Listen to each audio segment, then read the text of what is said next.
Днес ще поливам и затова реших да покажа как изглежда при мен зимното поливане на орхидеи, защото гледам толкова много хора да страдат с поливането на техните фаленопсиси. За фаленопсисите ще покажа. Обикновено орхидеите са супер преполяти и гният. Затова искам да покажа как изглежда зимното поливане, ако мога да помогна на някой.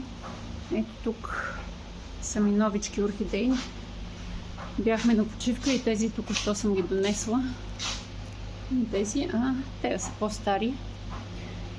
Последното поливане на орхидеите беше преди 2 седмици, точно 14 дена, защото бяхме на почивка. И искам да покажа как изглеждат. Това е хоризонт. Ето. Той не е пресаждан, вътре е с гъбата, с доста ситен субстрат. Даже има тия кокосовите чипсове вътре. Много по-влагоемък и влагозадържащ субстрат. Но така обикновено идват купените орхидеи. Тая орхидея вече е за поливане не само защото корените са сиви, а защото саксията е супер лекичка на вдигане. Тежестта идва от растението, а не от субстрат. То се усеща като е полята как тежи цялата саксия.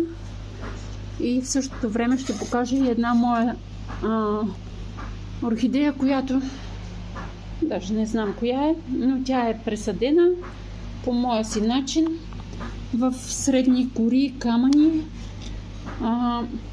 Този субстрат е доста по-рехав, има много повече въздух в него, затова него ще го поливам по различен начин. И сега ще покажа как.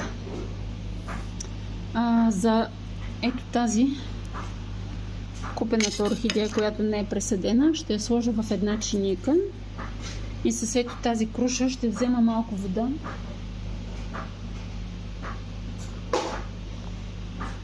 Сега ще се опитам да покажа и ето така по крайчето сипвам мъничко водичка. Тази круша е 150 мл, но тя не се пълни догоре.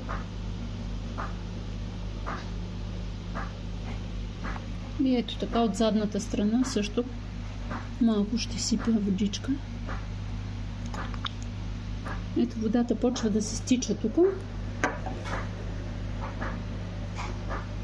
И това е поливането на орхидеята. Ще оставя да си изпие тази водичка. Тя ще изпие, корените ще позеленеят. След малко ще се види. Тази втората партида вода не е изразходена до край. Вътре има още вода. И ето тази, която е пресадена в по-рехавия субстрат. Как ще я полея? Слагаме в друга кашпичка. И нея ще я полея последния начин. Пълня вода и сипвам с, как се казва, накисване. Да, накисване. Ето, докъде се напълни орхидеята, саксията.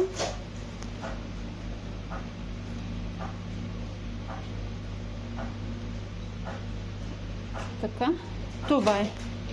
Напълних я и поливането ще се състои в това. Веднага, на секундата я изливам.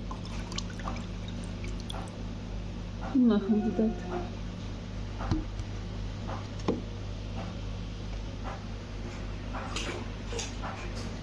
После тази орхидея ще си седи в тази кашпичка. Ето така. И остатъчната вода ще се изцеди долу в това. Няма въобще да стои във вода. Това е поливането през зимата, за да се предпазите от изгниване на корените.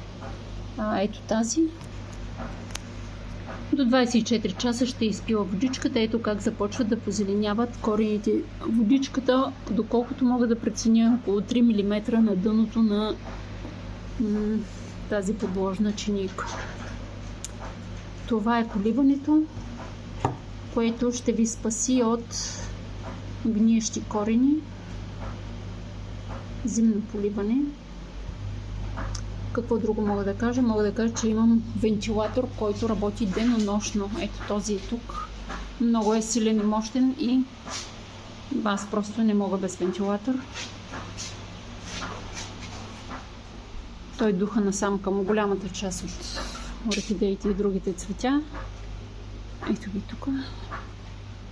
Насяде. Вижте, толкова е силен вентилатор, че вее растенията.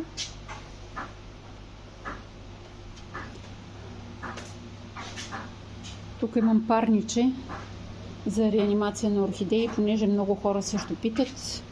Ето така се прави парник.